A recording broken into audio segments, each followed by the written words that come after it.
December 5th, 1872. The Atlantic Ocean is unusually calm. The British merchant brig, Dei Gratia, cuts steadily through the waves, sailing toward the Strait of Gibraltar. Just after midday, one of the crew notices another ship drifting several miles away. Something seems wrong. The vessel moves unpredictably. Its sails hang unevenly in the wind. No one stands at the helm. No lookout scans the horizon. No signal flags are raised. Captain David Morehouse watches through his spyglass. The ship's name slowly comes into focus. Mary Celeste. He immediately recognizes it. Only days earlier, they had departed from New York on similar routes. But now, something is terribly wrong. A boarding party climbs aboard expecting to find injured sailors. Instead, they find absolute silence.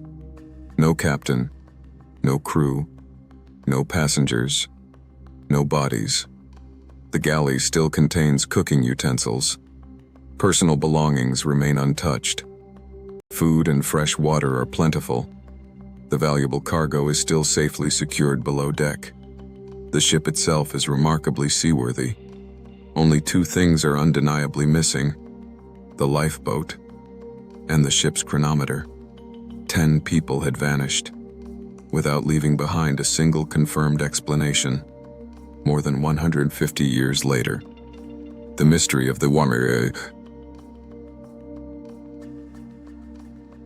Mary Celeste continues to haunt maritime history. The story began 1 month earlier.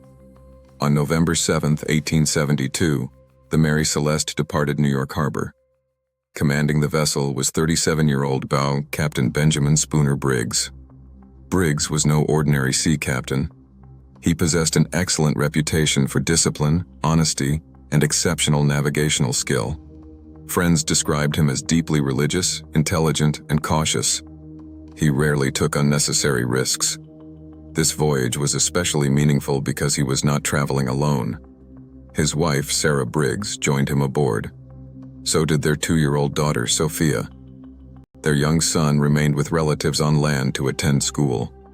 Alongside the Briggs family sailed a crew of 7 experienced sailors. Most had solid reputations and years of maritime experience. Nothing suggested conflict. Nothing hinted at mutiny. Nothing foreshadowed disaster. The Mary Celeste carried a commercial cargo unlike any ordinary shipment. More than 1,700 barrels of industrial alcohol. Highly valuable. Highly flammable. The destination was Genoa, Italy. At roughly the same time, another merchant vessel, the Dei Gratia, departed New York under Captain David Morehouse. The two captains knew one another professionally. Although the ships left separately, they followed similar Atlantic routes. Then, the Mary Celeste disappeared. For nearly a month, nothing unusual was reported. No distress signals, no storms severe enough to explain catastrophe, no sightings indicating trouble, until December 5th, when Captain Morehouse ordered his men aboard the drifting vessel. The boarding party immediately realized something extraordinary had occurred. The ship showed signs of recent occupation. The crew's clothing remained inside cabins. Captain Briggs' personal possessions had not been disturbed. Sarah Briggs' sewing machine still held unfinished work. Children's toys remained aboard. Food supplies were abundant. Fresh drinking water was available. The cargo remained almost entirely untouched. There was no evidence of piracy. If thieves had attacked, they somehow ignored cargo worth a fortune. If mutiny had occurred, the mutineers strangely abandoned both the valuable ship and everything inside. The vessel itself had taken only modest damage. A small amount of water sat inside the hold. For a wooden sailing ship crossing the Atlantic, this was not unusual. Experienced captains later concluded the Mary Celeste remained perfectly capable of continuing its voyage. Yet one crucial piece of equipment had disappeared: the ship's lifeboat. Its ropes had apparently been cut or released. Also missing, the chronometer. In the 19th century, A marine chronometer was among the most important navigational instruments aboard any vessel. Without it, determining longitude accurately became extremely difficult. Its absence suggested Captain Briggs may have intentionally taken it while abandoning ship. Investigators also noticed another significant clue. The ship's logbook contained its final entry dated November 25th. The recorded position placed the Mary Celeste near the Azores Islands. From there, the written record ended forever. No explanation, no emergency, no farewell, simply silence. News of the abandoned vessel spread rapidly. Speculation exploded across newspapers. Some accused Captain Morehouse himself. Perhaps, they argued, the De Gratia crew murdered everyone aboard before inventing the ghost ship story. After all, maritime law allowed salvagers to receive financial compensation for recovering abandoned vessels, but official investigations found no evidence supporting murder. Nothing had been stolen, no blood was discovered, no signs of violent struggle appeared anywhere aboard. The salvage award itself proved relatively modest, undermining any obvious financial motive. The murder theory gradually lost credibility. Attention turned toward the ship itself. Could something aboard have frightened Captain Briggs into making a fatal decision? One of the leading modern theories centers on the alcohol cargo.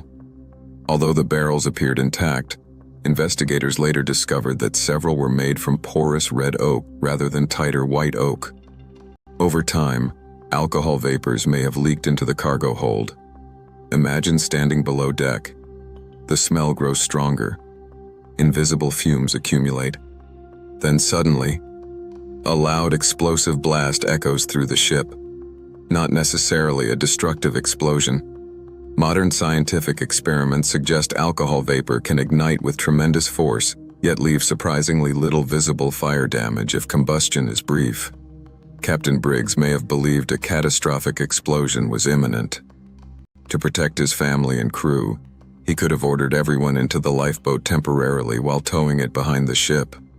If the towing rope later snapped during worsening weather, the drifting Mary Celeste would continue sailing alone, while those inside the lifeboat disappeared forever. This theory explains several important clues: the untouched cargo, the orderly condition aboard, the missing lifeboat, and the missing chronometer, which a captain would naturally carry during an emergency evacuation. Another possibility involves a seaquake. Unlike earthquakes felt on land, undersea seismic activity can generate strange ocean behavior without immediately producing enormous visible waves.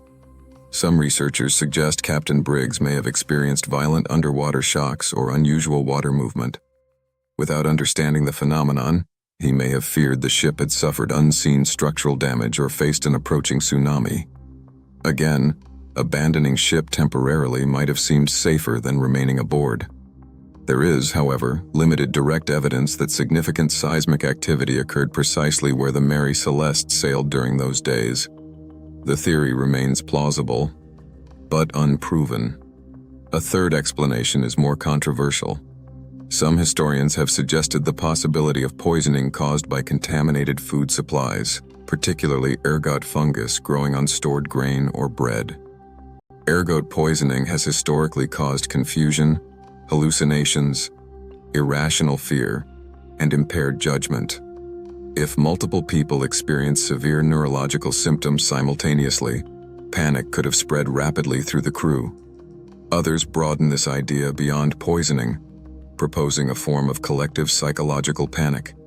Faced with confusing events, unusual odors, or frightening noises from the cargo hold, even experienced sailors might have reached disastrous conclusions. There is no direct evidence proving contamination occurred aboard the Mary Celeste. No preserved samples exist. No medical examinations were possible. For that reason, historians treat this theory cautiously. Over the years, countless sensational stories emerged. Sea monsters, giant octopuses, alien encounters, the Bermuda Triangle, supernatural curses, but nearly all of these claims collapse under historical scrutiny. The Mary Celeste was nowhere near the Bermuda Triangle. No credible evidence supports attacks by unknown creatures. No verified paranormal event explains the disappearance.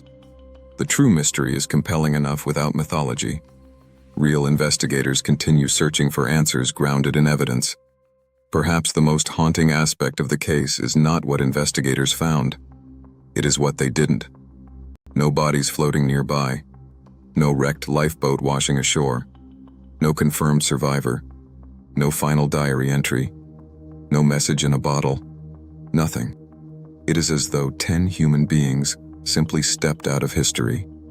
Generations of historians have revisited every surviving document, every weather report, every cargo record, every courtroom transcript. Each new theory explains some evidence, yet leaves other questions unanswered. If Captain Briggs abandoned ship intentionally, why leave a vessel still capable of sailing? If they entered the lifeboat safely, why was it never found? If an emergency truly existed, why was there so little evidence aboard? More than a century and a half later, the Mary Celeste still drifts through popular imagination as the world's most famous ghost ship. Not because ghosts were ever found aboard, but because ordinary evidence refuses to tell an ordinary story.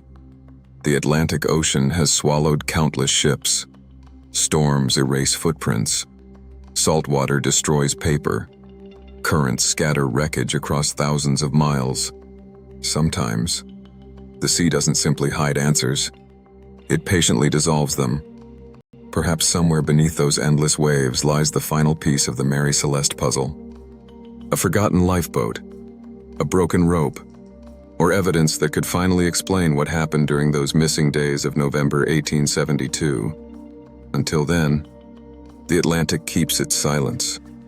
And every ship crossing those waters passes above countless stories that will never be told. Because the greatest mystery is not whether the ocean takes lives, it is how completely it can erase them, leaving behind only an empty ship, still sailing, long after every voice aboard has disappeared, fade to black,